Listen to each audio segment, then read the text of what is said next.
That's the shot I'm looking at getting. All right, I tested the ice before I put the tripod on here. So as long as I don't do anything too stupid, it should be okay. I am currently on a winter road trip to the Canadian Rockies, where I find myself braving the harsh weather conditions while the local wildlife seems to flourish in it.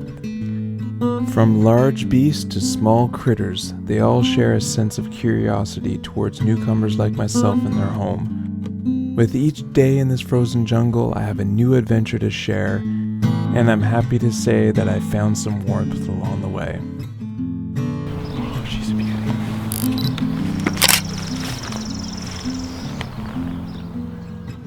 Hi everyone, I am at Emerald Lake. And check it out. Look at that beauty.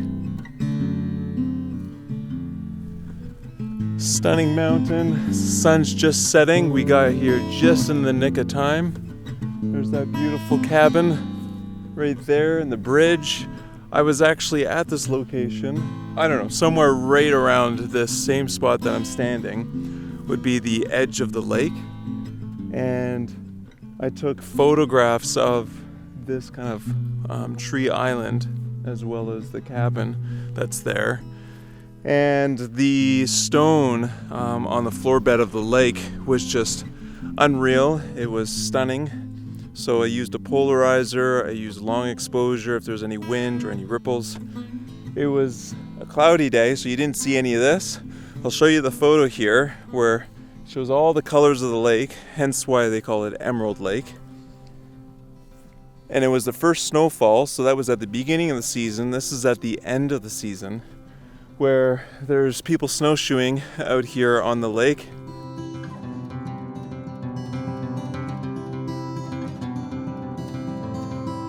I brought a few lenses here, the wide angle, and I've got the 24-70 here, and I'm bracketing because everything is in dark shadow here in the foreground with the trees and the cabin here. And I got sunlight on there.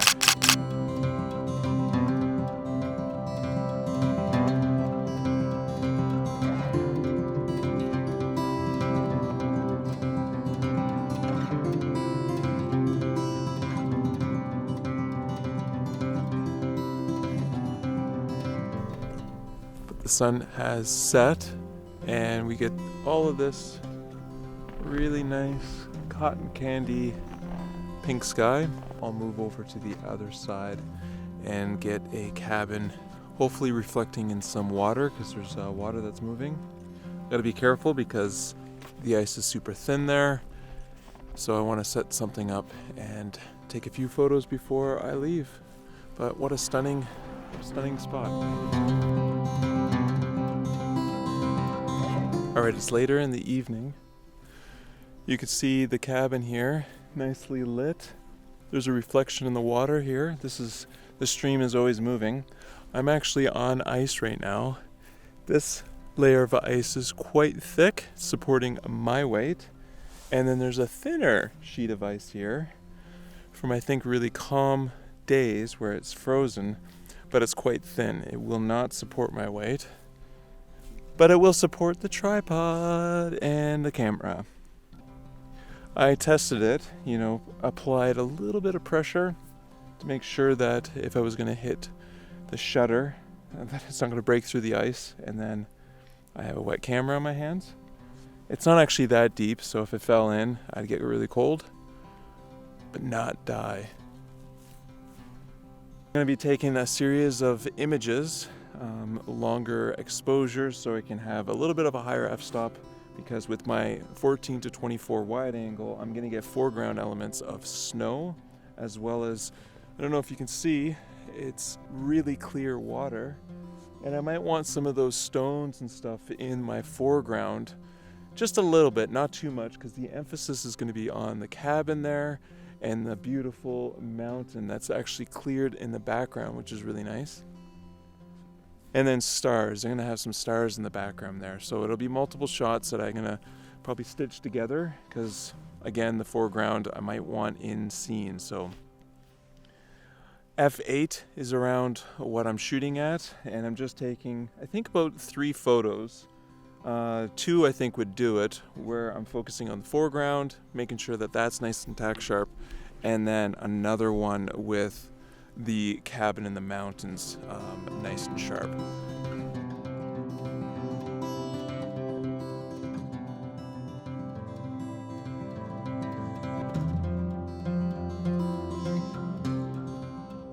Another thing that I brought with me that I don't think I'm going to use because it's a little cheesy is these candles. So I might just use them for, I don't know, not having a headlamp, but having these. And I thought about placing them kind of in the snow in the foreground. That might look kind of cool. Placing them up here. See how they glow up the snow? So I might play around with these. I got 3 of them at different heights. I've seen lanterns here, but not candles. I think having someone streak and jump into the water would be the best, or a Sasquatch walking out of the woods across the bridge. But we can't have everything. Well, if you're looking for cheesy, here it is. The candles are a little bit too bright, and I think this experiment takes away from the cabin and the cool glow off in the background. Let me know in the comments if this is something that you do or enjoy doing and what you think. Check it out. Looks like the moon is about to come up and over. So I'm gonna try and take a look at the foreground where I can set up a shot and get it so that the moon is up there lighting everything up. It's gonna light up that mountain as well. So I got my gear over there. We've got this awesome cottage, little cabin looking building. We got the moon, full moon coming up. There's stars. Over here I got my tripod, and what I'm doing is, I thought I would be done, but then with the moon through the branches here, and then lighting up this mountain right here. How cool is that? With the clouds. That mountain's being lit up, different highlights. There's just too many things to photograph. One thing I love about Nikon, it lights up these lights here. But take a look at that, how cool. So many shots. And with this pond here, I'm trying to use kind of the different rings. There's a reflection of the lights, but then there's like thinner ice here that's a bit transparent, and positioning the cabin kind of in between. So I'm going to keep moving the tripod further down, and then I might shoot up the river and get this mountain more center, just as the moon kind of makes its way further and further up into the sky. But there's so much to shoot, so many moving elements because of the moon now and the clouds shifting, that I want to just get as many shots as I can.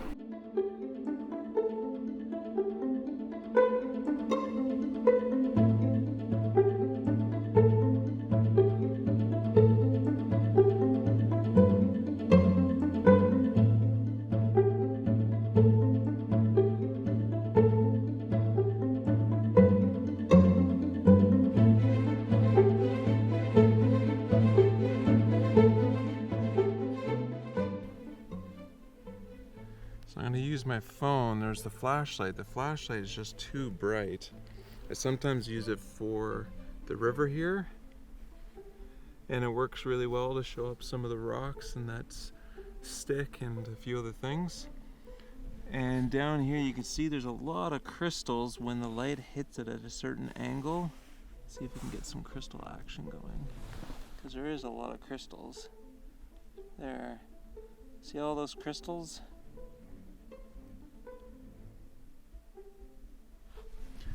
So the lighting really helps, but instead of using flashlight, I actually just use my screen. I pick a picture maybe that's quite warm. Now I've got a few other ones. There's my kid here. It's a nice warm color, and I can scan the snow here and get the same sort of look and feel of the lights that are in there, but I can see the foreground elements using my phone's just home screen here. The brightness works really well.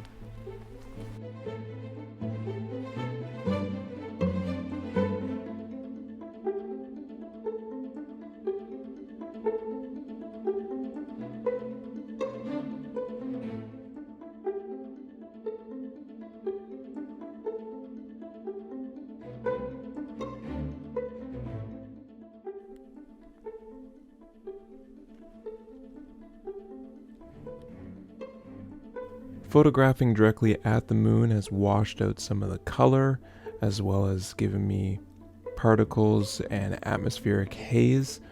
I like a lot more contrast and color, but capturing this moon halo is pretty cool to see, and this is because of the ice crystals that are in the atmosphere that the reflection of the light is bouncing off of, creating a ring in the sky. Now I wanted to save the best photo for last, where I took multiple photos at different stages of the evening, starting with sunset all the way into twilight.